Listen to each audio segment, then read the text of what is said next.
नमस्कार बच्चों, बीसीए वाले के इस ट्यूटोरियल में आपका स्वागत है, अभिनंदन है। और आज हम लोग क्रैश कोर्स सेशन की ओर बढ़ रहे हैं और ये मैथमेटिक्स का क्रैश कोर्स चल रहा है और ये मैथमेटिक्स क्रैश कोर्स का एक्सरसाइज 12 का है। कौन? वृत्त से संबंधित क्षेत्रफल। पहला बात सर, वृत्त के बारे में हम लोग जाने हैं। तो वृत्त क्या है? ये एक गोल आकृति जो है, ये क्या है? वृत्त है। और वृत्त के मध्य एक केंद्र होता है और केंद्र से वृत्त के छोर तक गई लाइन को हम लोग त्रिज्या बोलते हैं। क्या बोलते हैं? क्या बोलते हैं? त्रिज्या बोलते हैं। और वृत्त की सबसे बड़ी जीवा को हम लोग क्या बोलेंगे? व्यास कहेंगे। क्या कहेंगे?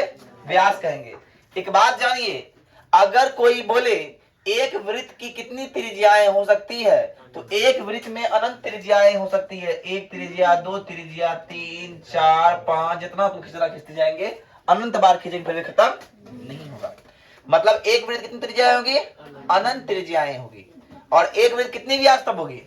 जब त्रिज्या अनंत है तो व्यास भी अनंत होगा। ये बात आप लोग को समझ में आनी चाहिए। अब उसके बाद सर बात करते हैं वृत्त का क्षेत्रफल क्या होता है। तो वृत्त का क्षेत्रफल का फॉर्मूला होता है sir pi are square. Pi are square मतलब इस जो क्षेत्र है, इस क्षेत्र जो हुआ, इस क्षेत्र के भी कितना प्रॉपर्टी है, कितना क्षेत्र है, कितना जगह है। जगह को अगर नापने की बात करें तो हम लोग क्षेत्रफल निकालते हैं। कोई जमीन खरीदते हैं तो हम लोग क्षेत्रफल नापते हैं, है ना। तो क्षेत्रफल से ही क्या होता है, मतलब उसके अंदर का जो क्षेत्र है वो नाप के लिए क्या करते हैं? क्षेत्रफल नापते हैं। अब किसी ने कहा सर इसके चारों बगल एक बाउंड्री लगा हुआ है, बाउंड्री दिख रहा है, बाउंड्री, अरे बाउंड्री दिख रहा है कि ना? इस बाउंड्री को हम लोग परिमाप बोलेंगे। क्या बोलेंगे? क्या बोलेंगे? परिमाप बोलेंगे। और परिमाप को ही परिधि बोलते हैं। इसलिए वृत्त की परिधि का फॉर्मूला होता है 2 पाई। क्या होता है? 2 पाई। वृत्त की परिधि का क्षेत्र परिमाप फॉर्मूला होता है 2 पाई आर। और इसीलिए सर त्रिज्या व्यास बराबर 2r होता है। व्यास बराबर 2r होता है। एगो आर यहां से, एगो आर यहां से मिला, इसलिए एगो आर बराबर 2r। बात समझ में आई? अरे बात समझ में आई? यस या नो? अब सर यहां तक तो बात समझ में आई। अब एक बात, त्रिज्या खंड किसे कहते हैं? मेरे पास एक वृत्त है, वृत्त का केंद्र है, वृत्त के केंद्र से एक त्रिज्या और दो त्रिज्या के मध्य का जो स्थान है, मध्य का जो दो त्रिज्या के मध्य, वृत्त के दो त्रिज्या के मध्य के स्थान को हम लोग क्या बोलते हैं? त्रिज्या खंड कहते हैं। क्या कहते हैं? त्रिज्या खंड कहते हैं। और त्रिज्या खंड में यहां कोई ना कोई कोण होगा, यहां का कोई ना कोई कोण होगा। और इसीलिए इसका क्षेत्रफल होता है, फॉर्मूला होता है थीटा बट्टा 360 पाई आर स्क्वायर। थीटा बट्टा 360 पाई आर स्क्वायर। अब बात समझिए, ये त्रिज्या खंड तो हो गया, लेकिन बाहर वाले को हम क्या बोलेंगे? इसको भी त्रिज्या खंड ही बोलेंगे, लेकिन इसको बोलेंगे दीर्घ त्रिज्या खंड। क्या बोलेंगे? दीर्घ त्रिज्या खंड। अगर कहीं बोले लघु त्रिज्या खंड या त्रिज्या खंड तो थीटा बट्टा 360 पाई आर स्क्वायर होगा। लेकिन यदि दीर्घ त्रिज्या खंड बोले तो उस समय हम लोग बोलेंगे सर क्या? 360 माइनस थीटा बट्टा 360 पाई आर स्क्वायर। मतलब अगर पाई आर स्क्वायर याद है तो थीटा बट्टा 360 pi are square, theta minus 360 minus theta बट्टा 360 पाई आर स्क्वायर। याद हो गया? यहां तक बात समझ में आई। अब सर चाप की लंबाई क्या होता है? चाप की लंबाई क्या होता है? जब हम वृत्त की त्रिज्या खंड बनाने के लिए दो त्रिज्या खंड बनाने दो त्रिज्या लिए, एक त्रिज्या दो त्रिज्या, एक त्रिज्या दो त्रिज्या। अब दोनों त्रिज्या के इस त्रिज्या से लेकर इस त्रिज्या तक का जो परिधि वाला क्षेत्र दिख रहा है ना, दिख रहा है, इसको हम बोलते हैं चाप की लंबाई। क्या बोलते हैं? चाप की लंबाई। और चाप की लंबाई का फॉर्मूला होता है सर थीटा बट्टा 360 2 पाई आर या थीटा बट्टा 180 पाई आर, है ना। कहा 180 हो जाएगा ना। अब यहां तक बात समझ में आई। ये बात हमको समझ में आ गई सर। अब वृत्तखंड क्या होता है? अब बात सर वृत्तखंड की करेंगे।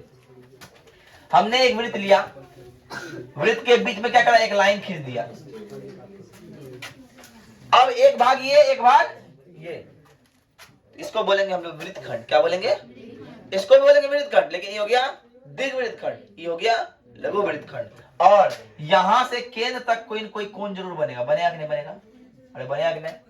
इसीलिए इसका फॉर्मूला होता है आर स्क्वायर थीटा बट्टा 360 पाए माइनस 1/2 साइन थीटा। तो चलिए यहाँ पे मेरा 4 सवाल है, इन चारों सवाल को पहले हम बनाने का प्रयास करेंगे। पहला सवाल क्या है सर? तो पहला सवाल पे हम लोग ध्यान दीजिएगा। पहला सवाल का आंसर देखिए क्या दिया। एक घड़ी की घंटे की सुई की लंबाई 1 सेंटीमीटर है। ध्यान समझिए, हमारे पास क्या है? एक घड़ी है।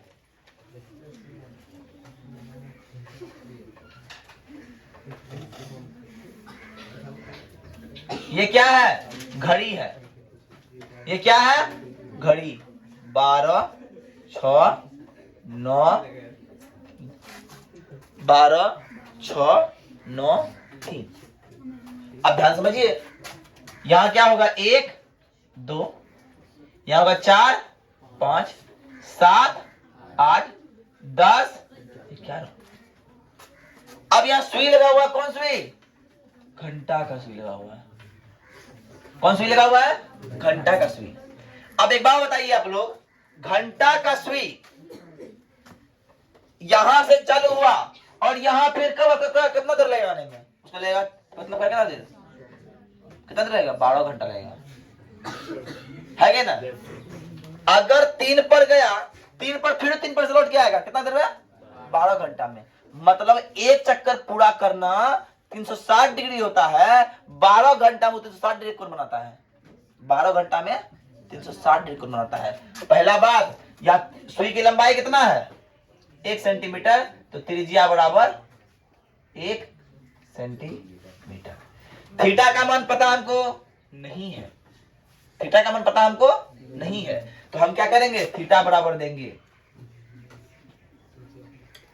12 घंटा में घूमता है कितना? 360।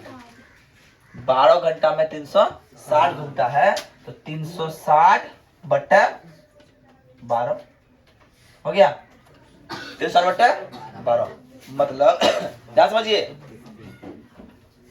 12 घंटा में वो 360 डिग्री घूमता है। लेकिन घूमना कितना घंटा घूमना है? तो गुना कर दो 4 से। कर देंगे? कर देंगे। कटाइए। 12 एकम 4 एकम 4 4 तिया 12 और 3 एकम 3 3 दूना इसलिए थीटा का मान कितना हो गया? 120 डिग्री। थीटा का मान 120 डिग्री। अब क्या निकालना है? क्षेत्रफल निकालना है। मतलब 1 2 3 4 इस अब यहां आ गया, तो इतना दूर में कितना क्षेत्रफल बनाया? यही बात बोल रहा है क्वेश्चन। तो क्वेश्चन वो क्षेत्रफल निकालने बोल रहा है, क्षेत्रफल निकालने बोल रहा है। मतलब क्या? त्रिज्या खंड का क्षेत्रफल, मतलब त्रिज्या खंड का क्षेत्रफल। तो सर त्रिज्या खंड का क्षेत्रफल का फॉर्मूला क्या होता है? थीटा बटा 360 पाई आर स्क्वायर। ये होता है जी, थीटा बट्टा 360 पाई आर स्क्वायर। तो ध्यान समझिए, थीटा का मान कितना निकाले हैं सर? 120 बट्टा 300, पाई का मान 22 बटे 7 और आर का मान कितना है सर? तो 1 का स्क्वायर। आपको देखिए 12 एकम 12 12 तिया 36। हमारे पास क्या बचा? 22 बट्टा 7 तिये 21 सेंटीमीटर स्क्वायर। यही आंसर होगा। इसको और आगे आप कर सकते हैं। तो अतः क्या बोलेंगे? अतः लिखेंगे अतः घड़ी में घंटे की सुई द्वारा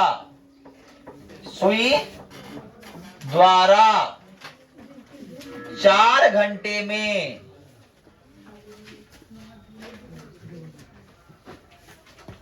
है ना, 4 घंटे में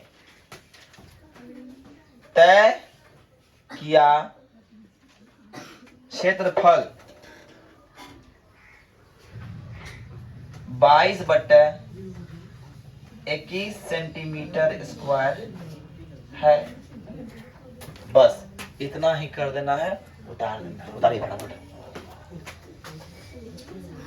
देखिए दूसरा प्रश्न पे थोड़ा सा गौर से ध्यान देंगे कि 42 सेंटीमीटर त्रिज्या, त्रिज्या कितना है 42।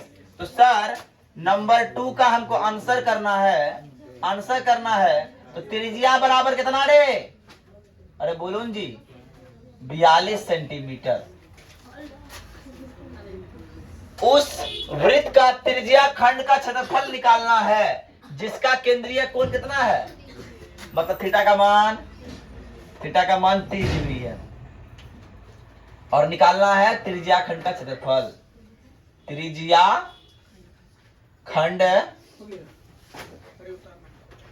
का, त्रिज्या खंड का क्षेत्र, फॉर्मूला पता है क्या है फॉर्मूला, थीटा बट्टा 360 पाई आर स्क्वायर।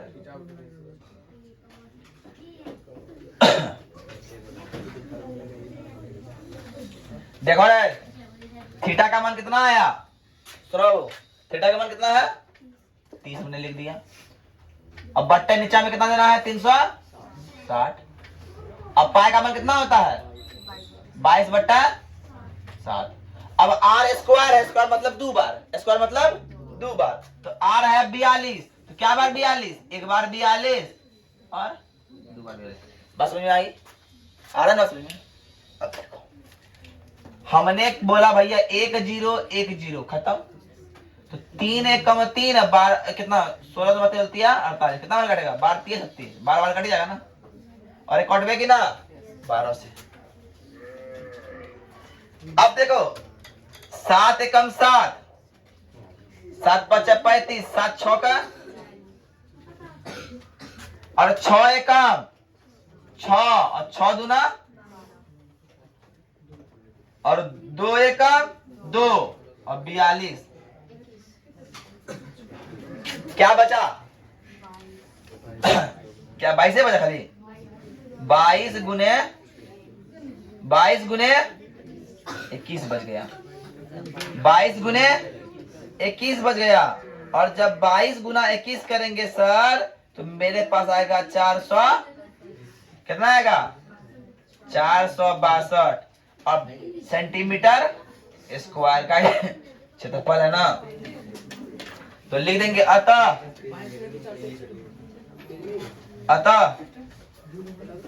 त्रिज्या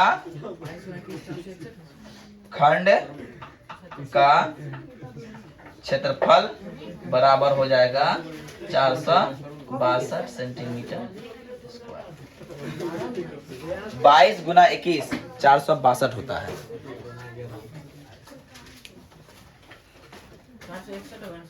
चलिए अब देखिए तीसरा नंबर प्रश्न क्या बोल रहा है।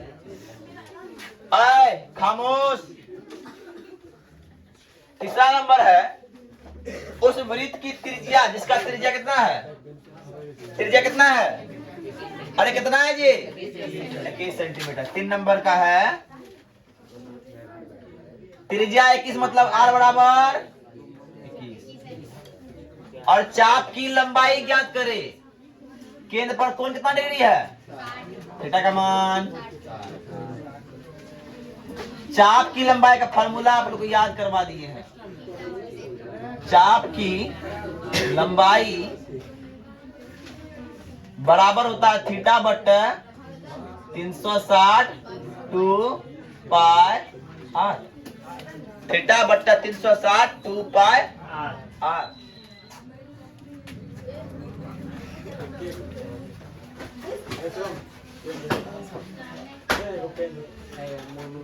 थीटा बट्टा 360 2 पाई आर। देखिए सर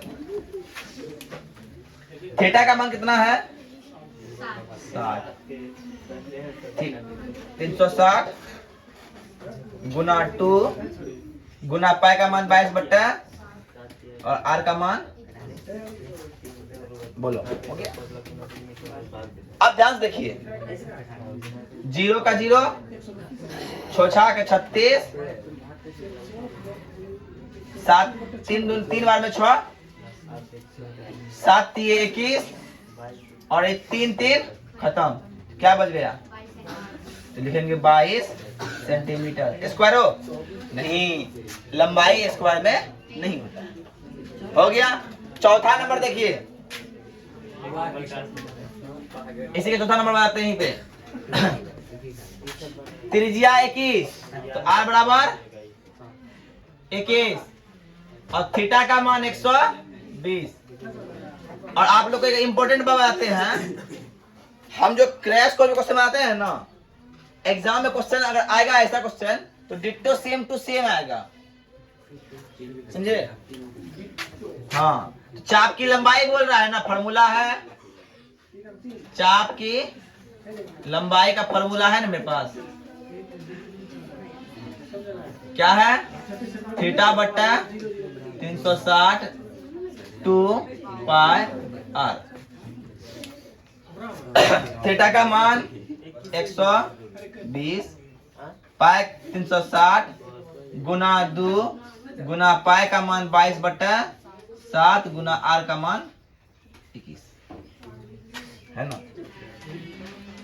अभ्यास समझिए, 0 0 12 3 36, 7 एकम 7, 7 तिया खत्म, तो बच गया 2 गुना 22 बराबर 44 सेंटीमीटर। तो लिख दो यहाँ पे, अतः चाप की लंबाई 22 सेंटीमीटर होगा।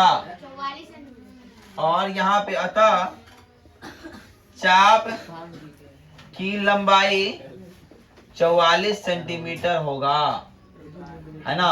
दोनों क्वेश्चन में एगो 22 निकला, एगो में 44 निकला। उतारिए, नोट कीजिए फटाफट।